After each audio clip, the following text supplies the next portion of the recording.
Bank loans in the Philippines are creating a whole lot of interest. These small investments are leading to large returns.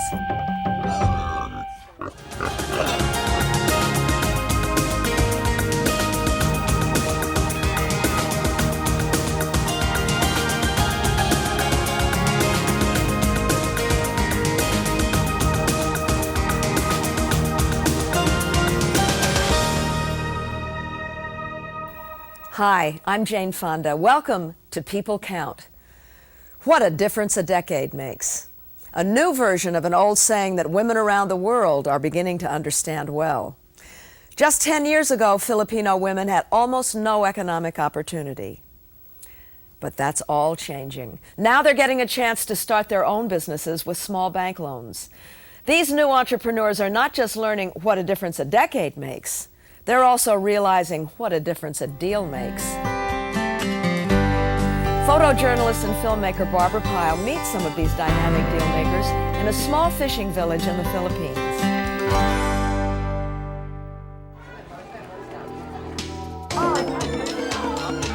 These may look like ordinary transactions at a fish market, but they're not.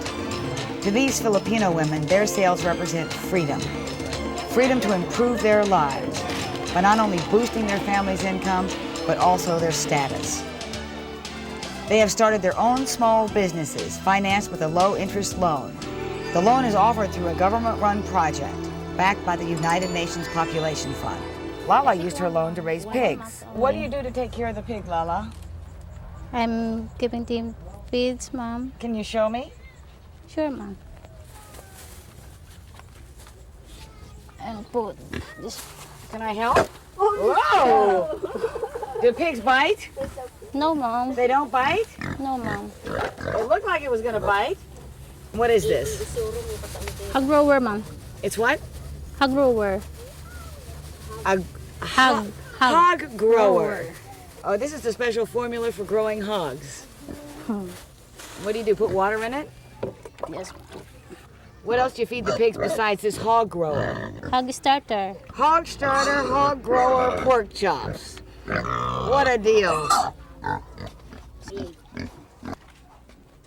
If I can sell this pig, then it can help us to improve our life, our situation in life. Luz Muego is the project manager.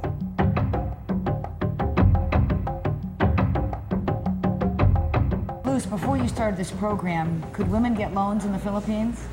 No, the women couldn't get loan from any lending institutions. Why couldn't they get loans? As under the lending policy, the woman on their own cannot take out a loan. It has to have the consent of the husband. Now they can get a loan or transact a business with the bank. Without the permission of their husbands? Even without, the husbands were informed about it, but the husbands did not sign the loan agreements or the loan documents. We started this program in the early part of 1990s. And so far, we have already covered about 48 villages. 48 villages? Yes, 48 villages. The women's first loans are between $100 and $200 US. That may seem small to some people, but for many residents of Verbone, that kind of money takes 4 to 8 months to earn. And there are plenty of mouths to feed. How many children does the average family have in this village? Well, they usually have about 6 children. 6 children. Yeah. And what's the average income for a family in this village? It's about $50 a month. It's the average income. $50 a month? Yes. And what do they have to pay everything with the $50? Yes. Now, if we break the $50 into the number of days in the month, then we have about $2 a day, and everything comes from this, like the education, the food, the clothing, the shelter, everything that the family needs comes from this $2. So it's pretty clear why you call this a disadvantaged village. Yes, yes.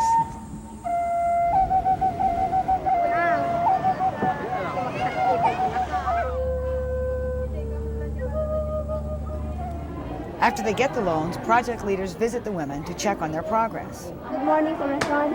this your first time to get a loan from the project? Yes, ma'am. How much loan do you have? 3,585. How long have you had that loan already? 3 months. 3 months, ma'am.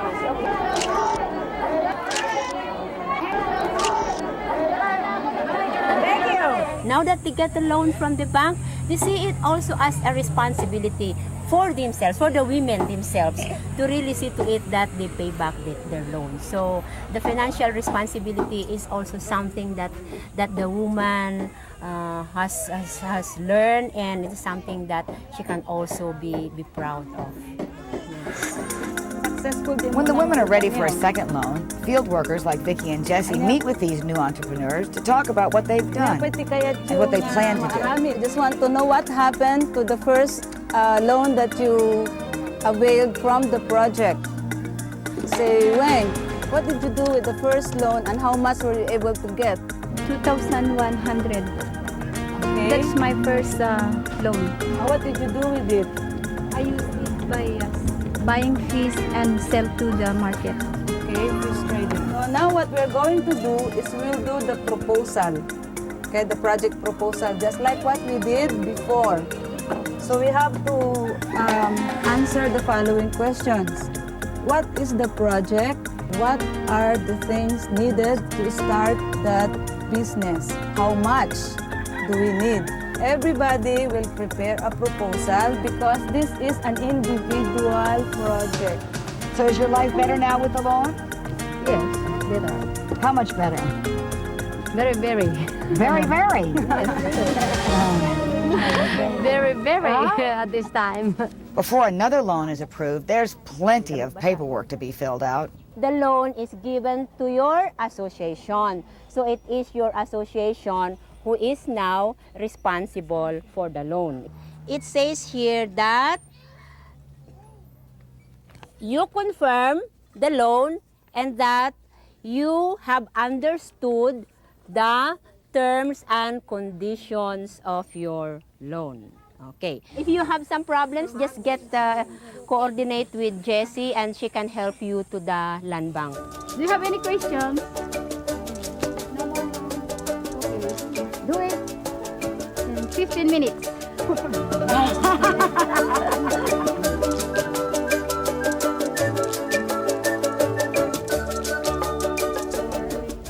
Luz and Jesse go to the bank with the women to help them through the application process. Dina, here are the loan documents of the Ramon Women's Association. They're applying for a second round of lending. I think they have repaid their first loan about a month ago. And they are very yes. She's the president. Yeah, you have a very good record with the bank. You have maintained a satisfactory record, and the bank is all out to support you. And what are the projects they now intend to undertake? Hog fattening, commodities, fish trading, bag making, then fishing boat. Bank officials are pleased with this We program. have a good collection rate regarding these women, about 90%. 90%? Yes, ma'am. Do you think this is a successful project? I think so. Do you think this project would work in other countries? Yeah, if it works here in the Philippines, it will also work with other countries.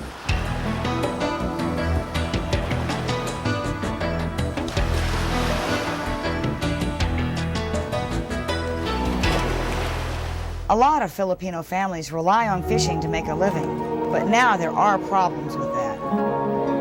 In nearly every major fishing region around the world, fish stocks have fallen because of overfishing and environmental abuse. Some have plummeted as much as 53% over the last 3 years. This Filipino village is no exception. Smaller catches will soon force some fishermen out of business. So many of the women are choosing to make money in ways that don't rely on fishing.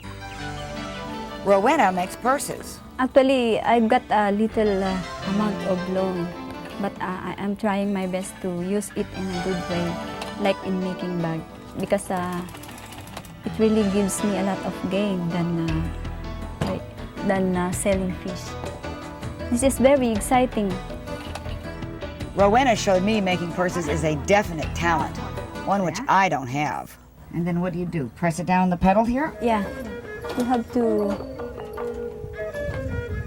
What happens if I sew over my finger? You do it like that. Okay. You do it like that? Yeah.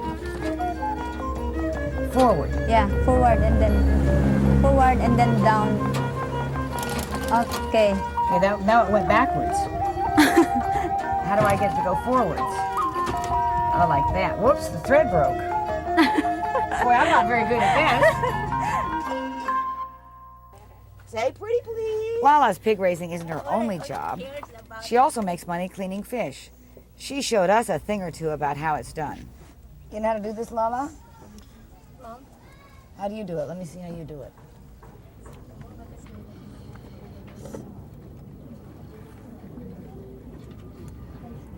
Then I put in there. She's an expert on this one. It doesn't take an expert to see this project has more than a financial impact for these women. It affects their personal lives even more. Vicki stressed that as she showed me the job that follows fish cleaning, fish drying. So before the fish drying, Vicki, what did the women do? Well, they're just housewives. So how has the fish drying business changed them? Well, financially, it has changed them a lot. It's increased their income. Right? And then personally, it has also changed their they have now self-confidence because they're earning something. As they have their own money separate from that of the husband. And that's very important to us here. Why? Yeah.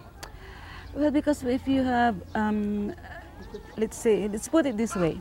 If you're a housewife, you are dependent to your husband.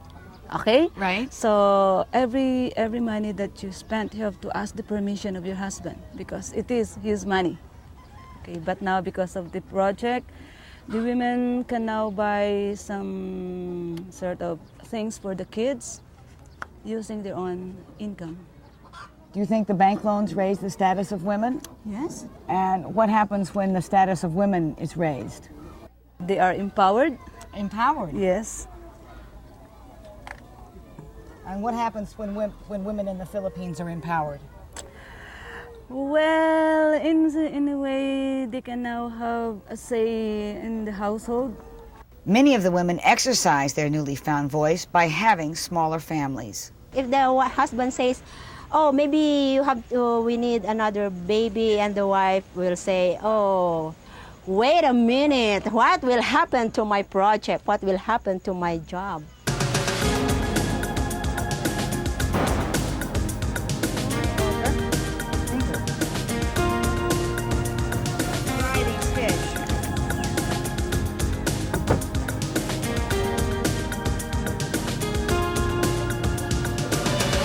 Luce points out the decision to have smaller families has a domino effect.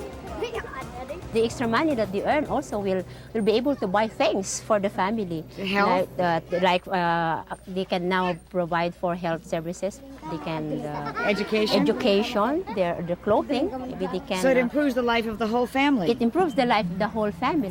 So when you improve the life of the family, then if all families the life of all families in the community would improve, then the life in the community would also improve.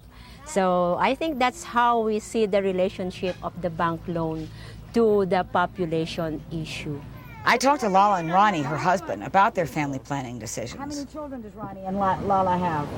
Ilan daw ang anak nyo? Three. Three boys. 3 boys? Yes. And how many children do you want, Ronnie? Ilan daw gusto mong ano? Ilan daw gusto mong anak? Three is enough na. 3 is enough. 3 is enough. Nakikita ka lang. According to the husband. Three is enough. Sabihin mo, Three is baka enough, ma, mag-isang because I'm now using IUD. That's why. Three is enough for us. The Philippines is a largely Catholic country. The church condemns using all methods of artificial contraception, but increasing numbers of Filipino women are choosing to use them anyway. Project leaders hold family planning meetings to inform women of their various options. I couldn't believe my eyes when I saw the meeting being held in a Catholic church. They told me it was because they don't have a community center. Okay. What are the family planning methods anyway? Who can mention one? Ligation. Condom. IUD. What else? Pills. What else? Vasectomy. Vasectomy, ma'am. Vasectomy. Then, what else? Diaphragm. Ligation. Ligation. What are the benefits of family planning? Section 1. Taking responsibility in life. Ayun. Benefits family Benefits planning. of family planning. Family planning helps to give quality of life. Why do you use FP methods? To improve and to give a good education for my children someday. I couldn't believe my ears when the class broke into a song about IUDs. Come and lay by my side if you love me. Louder. Do not fear of pregnancy. Deep inside is my IUD. From all fears and worries we are free. Once more. Come and lay by my side if you love me. Do not fear of pregnancy. Deep inside is my IUD. From all fears and worries we are free. Please don't forget to get your supplies or else you will get pregnant. You come and get Every 20th of the month, don't forget that, okay? Thank you.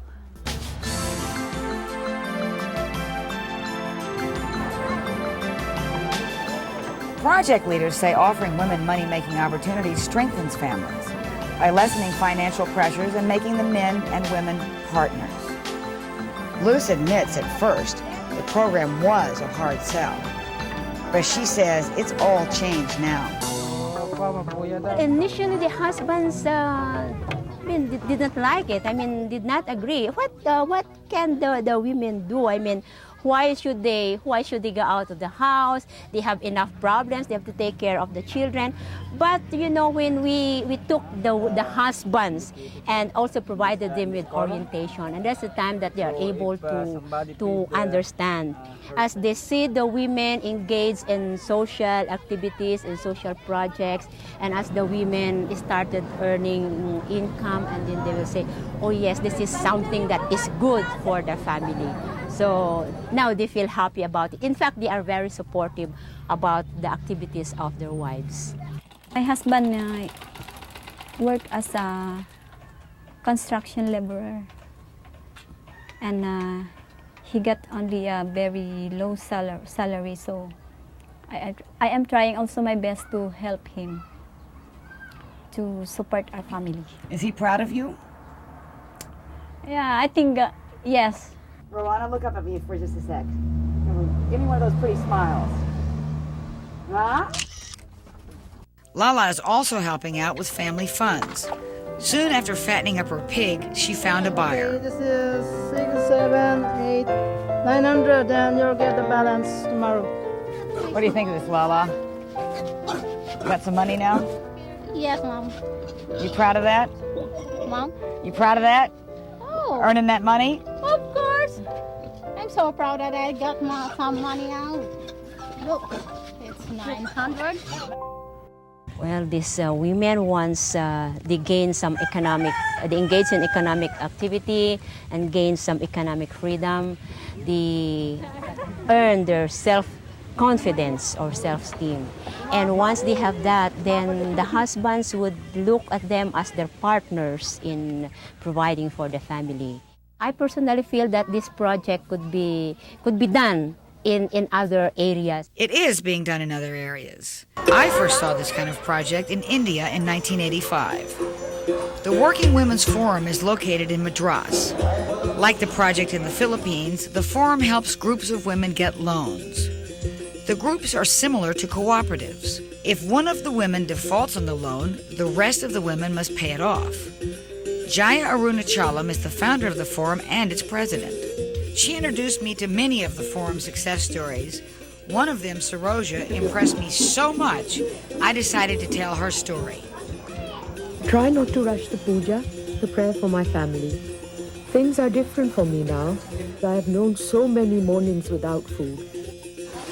Saroja's husband's death forced her and her 8 children into poverty. She had to sell their home and move into a hut next door. Her story was not unusual for the women of her area. But she did something to improve her life. She joined the forum. Saroja got a loan to start up a produce business. She did well, repaid her debt, and improved and expanded her business into cooking breakfast for other working people. Like many of these projects worldwide, the forum provides more than loans. It offers health and family planning services. Saroja herself became a field worker and gives women information on nutrition and family planning. Worldwide, about 3 million people, most of them women, benefit from these programs. Many of the loan programs are modeled after Bangladesh's Grameen Bank, a bank created to give loans to people in need. It was started in the late 70s by economics professor Muhammad Yunus. Yunus was frustrated by what he saw as a lack of vision by commercial banks to lend money to disadvantaged people. He believed they would be responsible for paying back the loans, and he was right. The Grameen Bank has been a major success in tens of thousands of Bangladeshi villages. 1/3 of its clients have crossed over the poverty line. 98% of its loans are repaid on time, a rate most commercial banks would envy. In Rabon, the women's success is not only evident in bank records, but also in their faces. I see a tremendous amount of self-confidence in these women. Have they always had this kind of self-confidence? Oh no! Before we started the project, these women are really very shy. They sometimes, when we talk to them, they just keep their eyes flipping like that. They cannot even see us eye to eye. Really? Yes. And now when we started, full of confidence. Now we started providing the training programs.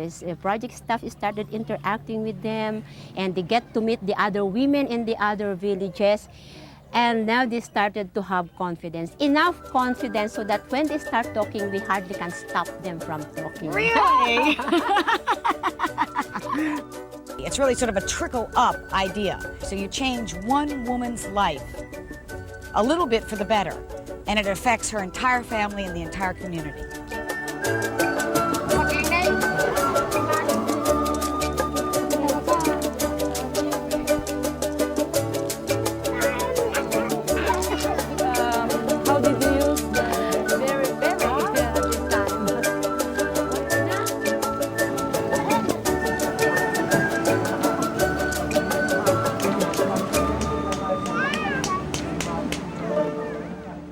According to delegates at the United Nations Population Conference in Cairo, changing women's lives can also affect population growth. They say women who have access to education, jobs, loans, and family planning options tend to have smaller families than women who don't have those opportunities. Experts say it's urgent we slow population growth. In 1999, we hit the 6 billion mark. 6 billion people living on a planet with resources that can't grow along with our population. Increased rates of consumption in developed countries is compounding the problem. To learn more about the year of 6 billion and the consequences of population growth and overconsumption, write UNFPA, Information Division, 220 East 42nd Street, New York, New York, 10017, USA. And here's who to contact for more information on small loan projects. UNFPA, Gender, Population and Development Division, 220 East 42nd Street, New York, New York, 10017, USA. I'm Jane Fonda. Thank you for joining us on our worldwide journey to show that once again, the actions of all people count.